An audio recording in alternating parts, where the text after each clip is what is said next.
الله الرحمن الرحيم نحمده ونصلي ونسلم على رسوله الكريم وعلى آله الطيبين وأصحابه الطاهرين أما بعد. حضرات گرامی، میاں بیوی کا تعلق یعنی مرد کا عورت کے بغیر وجود نہیں ہے، اس کی زندگی ناقص ہے. اسی طرح عورت بھی مرد کے بغیر زندگی نہیں گزار سکتی. اگر گزارے گی تو بڑی تنگی کی، تکلیف کی اور مشقت والی. تو لہذا نکاح ضروری ہے، نکاح کے بغیر انسان کا کوئی وجود نہیں. اب سوال یہ ہے کہ نکاح کرنے کے فوائد کیا ہیں، مقاصد کیا ہیں.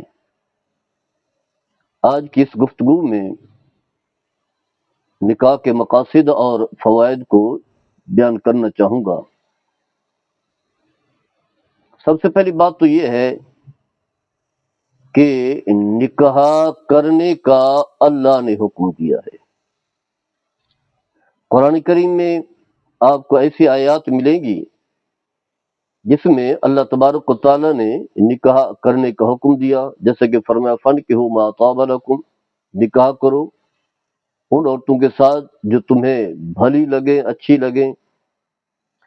اور پھر اللہ تبارک و تعالیٰ نے انبیاء کرام کا تذکرہ کیا اور پھر یہ بھی بتایا کہ نکاح انبیاء کرام نے بھی کیا ہے.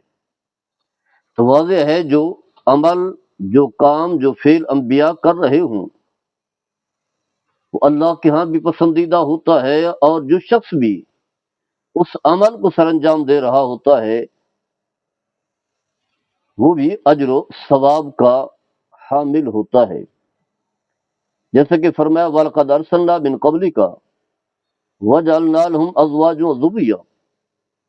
اے حبیب صلی اللہ تعالی علیہ وسلم، ہم نے آپ سے پہلے جتنے بھی رسول بھیجے ان کی بیویاں بھی تھیں اور ان کی اولادیں بھی تھیں. گویا کہ وہ بھی رشتہ ازدواج کے ساتھ منسلک تھے. اور لفظ یہ ازدواج ہے، ازدواج نہیں ہے. ہمارے لفظ جو ہے لوگ غلط پڑھتے ہیں، ازدواج کہہ دیتے ہیں. یہ ہے ازدواج، باب استفعال، افتعال. ازدواجہ یزداوج ازدواج، لفظ کی اصلاح کر لینی چاہیے. تو رشتہ ازدواج میں وہ بھی منسلک تھے. اور ایک حدیث پاک میں تو یہاں تک آتا ہے، میرے آقا صلی اللہ تعالی علیہ وسلم نے فرمایا کہ اربعون من سنن المرسلین، چار چیزیں ایسی ہیں جو رسول کی، انبیاء رسول کے طریقوں میں سے ہے، ان کی سنتوں میں سے ہے اور ان کے عمل میں شامل ہے. جیسے التعطر، خوشبو لگانا، مسواک، اور شرم و حیا. تمام انبیاء کرام شرم و حیا کے پیکر تھے. اور چوتھا ہے النکاح، نکاح. تو گویا کہ نکاح کے مقاصد میں سے ایک مقصد یہ ہے کہ جو شخص نکاح کرتا ہے اپنے رب کے حکم کو پورا کر رہا ہے. اللہ نے فرمایا فَانكِحُوا مَا طَابَ لَكُمْ، یہ اللہ کا حکم ہے، امر کا صیغہ ہے، نکاح کرو. تو گویا کہ نکاح کرنے والے کو ایک فائدہ تو یہ ملا کہ وہ اپنے رب کے حکم کو پورا کر رہا ہے. اور دوسرا فائدہ یہ ہے کہ انبیاء کرام کی پیروی کر رہا ہے. انبیاء کرام کا یہ طریقہ ہے. سیدنا حضرت آدم علیہ السلام اللہ کے عظیم نبی ہیں، اللہ کے منتخب ہیں، چنے ہوئے ہیں. اور اسی وجہ سے آپ کو صفی اللہ بھی کہا جاتا ہے. جنت میں ہیں، بڑے اعلیٰ مقام میں ہیں جہاں ہر قسم کی نعمتیں میسر ہیں. جیسا کہ اللہ نے قرآن میں فرمایا وَلَكُمْ فِيهَا مَا تَشْتَهِي أَنفُسُكُمْ وَلَكُمْ فِيهَا مَا تَدَّعُونَ.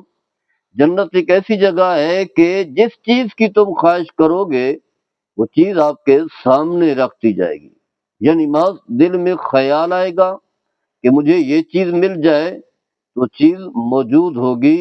اتنی عظیم جگہ ہے، وہاں کوئی تکلیف نہیں، کوئی مشقت نہیں، کوئی پریشانی نہیں. تو حضرت آدم علیہ السلام جنت میں موجود ہیں، اس کے باوجود بھی چاہا کہ میرے ساتھ میری رفیقہ سفر بھی ہو، یعنی بیوی بھی ہو۔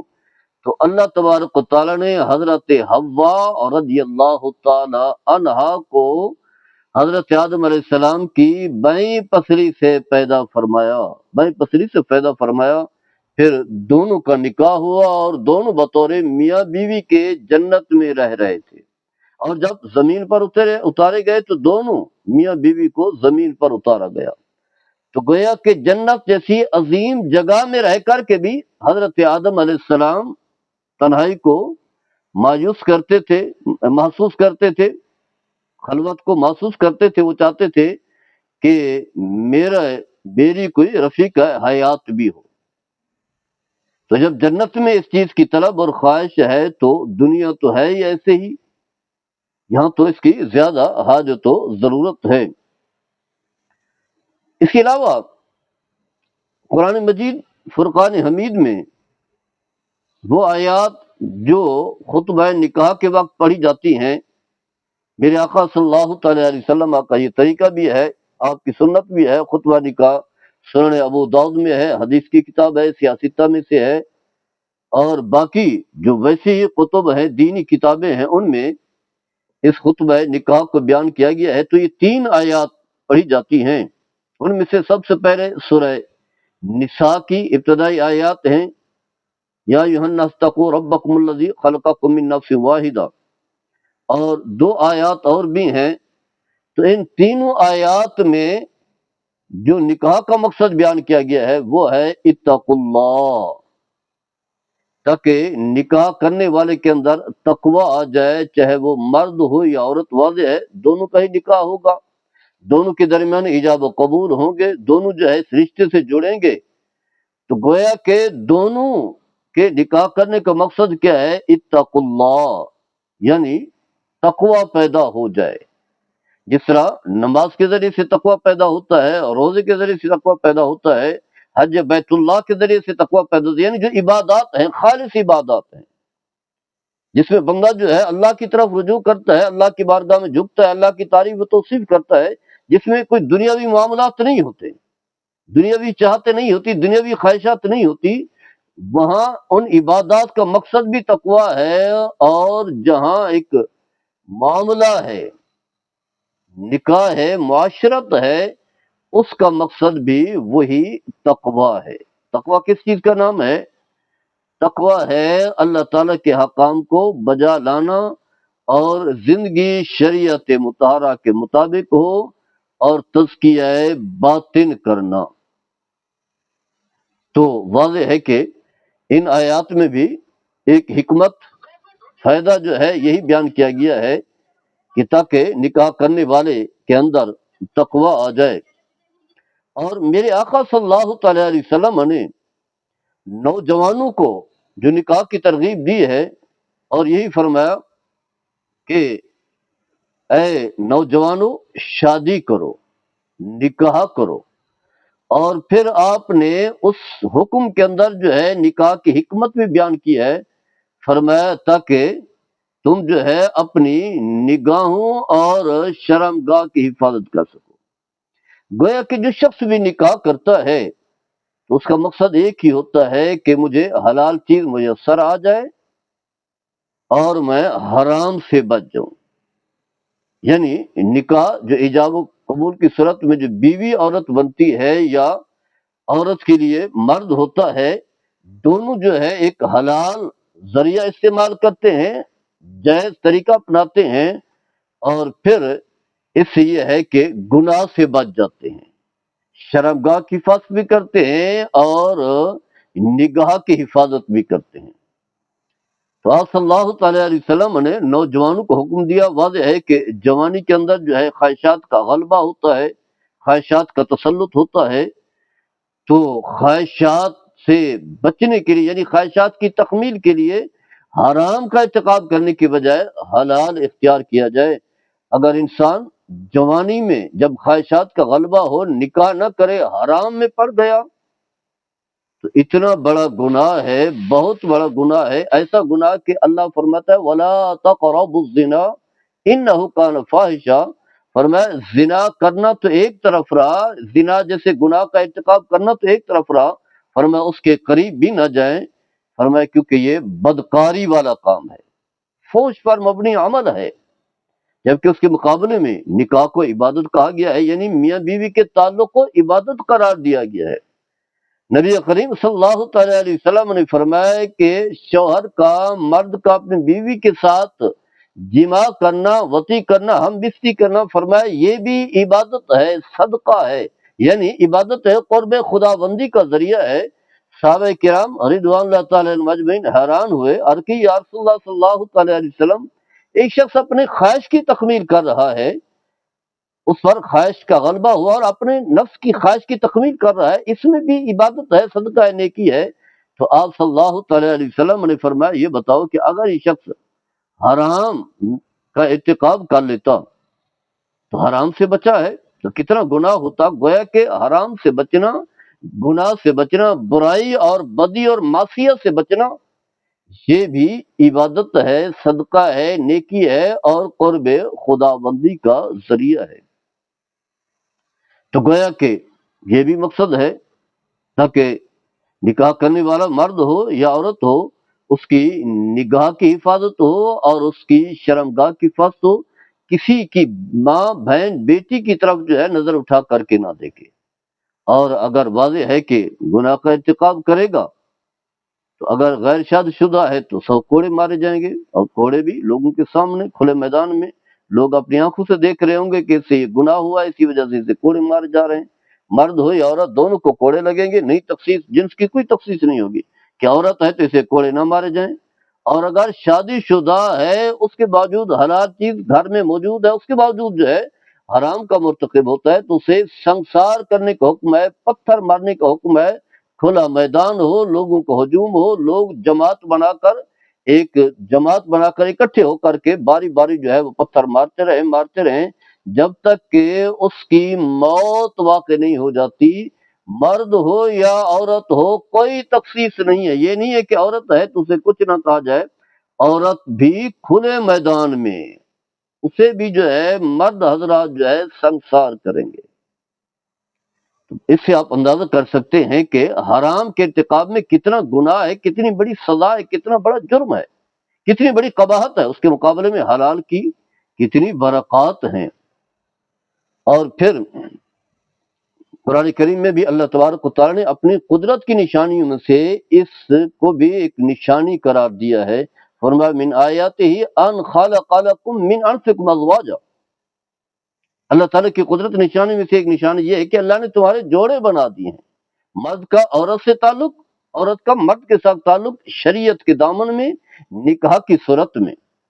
اور پھر گویا کہ ایک حکمت یہ بھی ہے، فائدہ یہ بھی ہے، اور پھر آگے بھی فرمایا لتسکنوا الیہا، تاکہ تمہاری زندگی میں جو ہے سکون آ جائے۔ حقیقت یہ ہے کہ جوانی میں جب نوجوان مرد ہو یا عورت جب شادی نہیں کرتی تو بے چین رہتے ہیں، گھر میں سب کچھ میسر ہونے کے باوجود، خوشحالی ہے، گھر ہے، گاڑی ہے، پیسہ ہے، سب کچھ ہے، لیکن پھر بھی زندگی میں سکون نہیں ہوتا، راحت نہیں ہوتی، بے چینی رہتی ہے، خواہشات کا غلبہ آتا ہے، انسان منفی سوچتا ہے، برا سوچتا ہے۔ تو جب نکاح ہو جائے تو پھر زندگی میں سکون آ جاتا ہے، ٹھہراؤ آ جاتا ہے۔ مرد جو ہے گھر سے باہر بھی ہو، جب گھر میں آتا ہے تو دن بھر چاہے تھکا ہوا ہی کیوں نہ ہو، جب گھر میں آتا ہے تو وہ پاتا ہے کہ اب میری ساری تھکاوٹ جو ہے وہ دور ہو گئی ہے، اور پھر ذہن میں منفی خیالات بھی نہیں آتے، برے خیالات بھی نہیں آتے۔ جو ہی خیال پیدا ہو بیوی کے قریب جانے کا تو اسی وقت جو ہے میاں بیوی ہیں ایک ساتھ شرعی تعلق قائم کریں، اور شرعی تعلق بھی ہوا، اور جو ذہن پر اگر کوئی خیالات تھے ان کا بھی خاتمہ ہو گیا، اس کے علاوہ جو ہے ثواب بھی ملا، لتسکنوا الیہا۔ اور پھر فرمایا وَجَعَلَ بَيْنَكُم مَّوَدَّةً وَرَحْمَةً۔